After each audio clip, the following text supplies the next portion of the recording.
Hi, I'm Otto Penzler. I'm at the Mysterious Bookshop in Tribeca in Manhattan.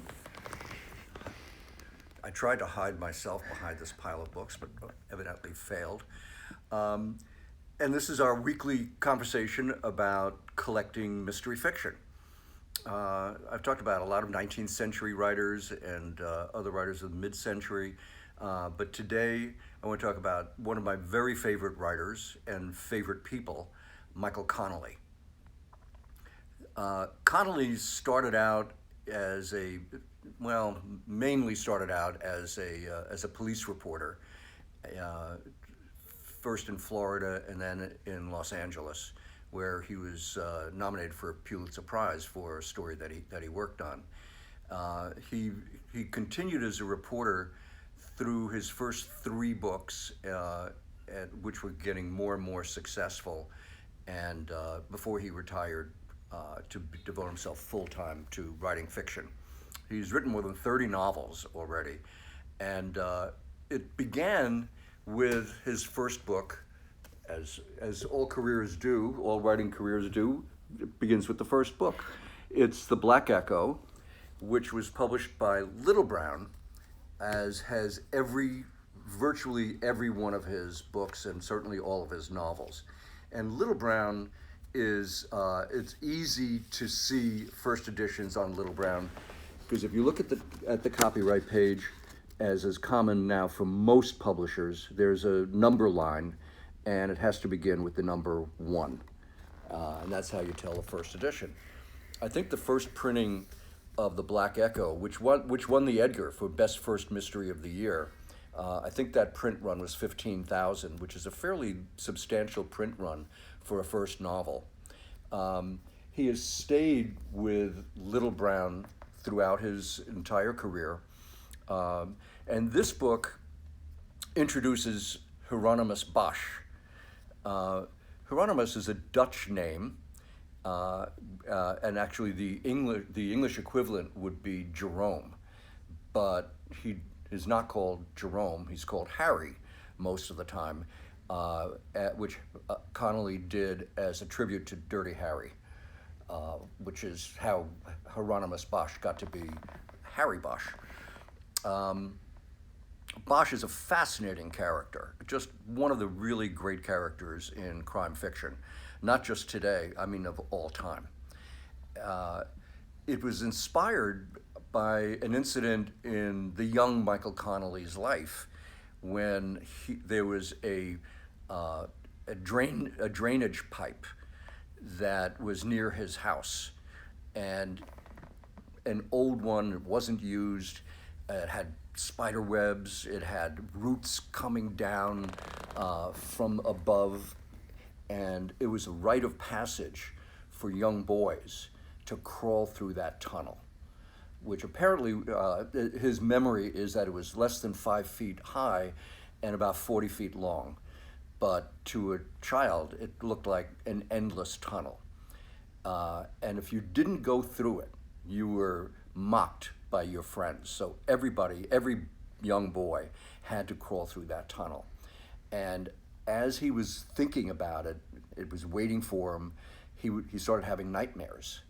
And the nightmare was that he would go through a tunnel, and as he was moving forward, suddenly he would see that there was a tongue, and he was crawling into the mouth of a monster, which is very vivid, and it stayed with him.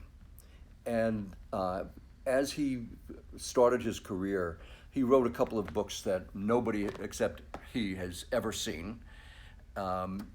In the bottom drawer of his desk, and they will never be published. But then when he started writing The Black Echo, he remembered that nightmare that he had, and in the interim, he had met several people who had fought in the Vietnam War. The war ended when he was 18, so he never served in Vietnam. But he also read a book about something called tunnel rats, and which is what Bosch was during the war. And he combined all of that to make this memorable character who still has nightmares about being in the tunnels in Vietnam. It's a psychologically deep character as well as an action figure who I think will live forever. I could show you some more. We have a stack.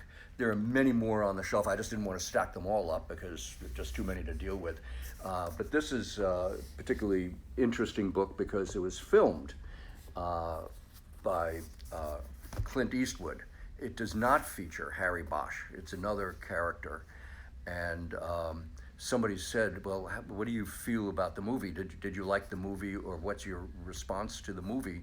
He said, when you take the money, it's now their story to tell, which is everything you need to know about his feeling about that particular movie. He also had a movie made from his first book about the Lincoln Lawyer. Lincoln Lawyer is a great character too. It's a strange name, and I couldn't figure out why somebody was named the Lincoln Lawyer, and until I read the book and learned that it was a lawyer. Los Angeles is a big city, and there are different places where you have to go, different courtrooms, and so this lawyer, actually, his office was the back of his Lincoln car, and that's where he had his computer and everything that he needed, and so he became the Lincoln Lawyer. Another interesting thing about Connelly is he thought that his character should have a mission statement. Raymond Chandler, who was one of his great heroes, literary heroes, Philip Marlowe had a credo that said that essentially Marlowe was a white knight, somebody who could walk down mean streets, but himself is not mean. And Bosch's credo is either everybody matters or nobody matters. So he is a very dedicated cop in the very best way that any human being could be.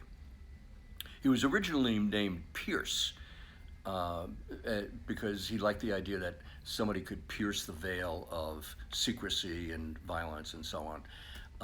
But he had an art class that he remembered, and the teacher showed him, he hadn't heard of him before, but he had finally seen a painting by Hieronymus Bosch. He's a great Flemish painter. And those paintings are nightmares on canvas. If you've ever seen them, they are the most horrifying and memorable paintings that you could ever see.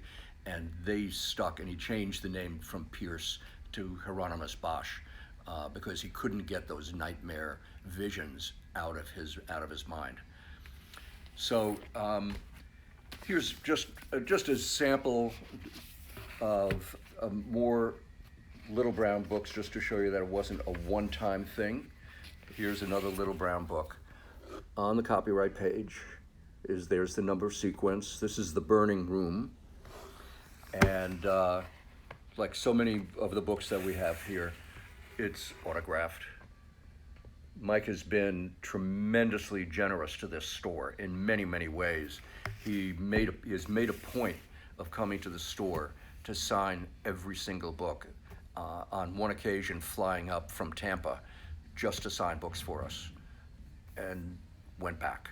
I mean, it's just, you can't describe the generosity of this man. He, when the store was really, really struggling, I had this idea to ask writers to write profiles of their characters and do them in paperback like this, which we would then give to our customers, trying to induce them to come to the store. They were free, but we did a hardcover limited edition of 100 copies, signed by the author, which we sold to collectors. And unfortunately, they're all sold out. So I'm just showing this as a sample. This is Ian Rankin, but Robert B. Parker, Colin Dexter, Charles Todd. A lot of writers did these things, including Mike. And then out of the blue one day, he said, "Hey, I have an idea. You want me to do another profile, and I'll do it for the Lincoln Lawyer." And I said, "That sounds like a great idea." So we did this. It's the only author that we did it for, although we didn't give these away. We sold them. So there's the Hieronymus Bosch profile that he wrote, and there's the Mickey Haller Lincoln Lawyer profile that he wrote, just upside down like that. It's called Dos a Dos. You did that. We have also been publishing limited editions of his books. He is a very collected writer, and somebody who it's possible to collect for. You don't have to be rich to do it. The only book that's kind of expensive is The Black Echo, the first book, and I'm showing you a copy of a fine first edition, a beautiful condition. It's $250. But I think it's the only one of his regular trade editions that is more than $100.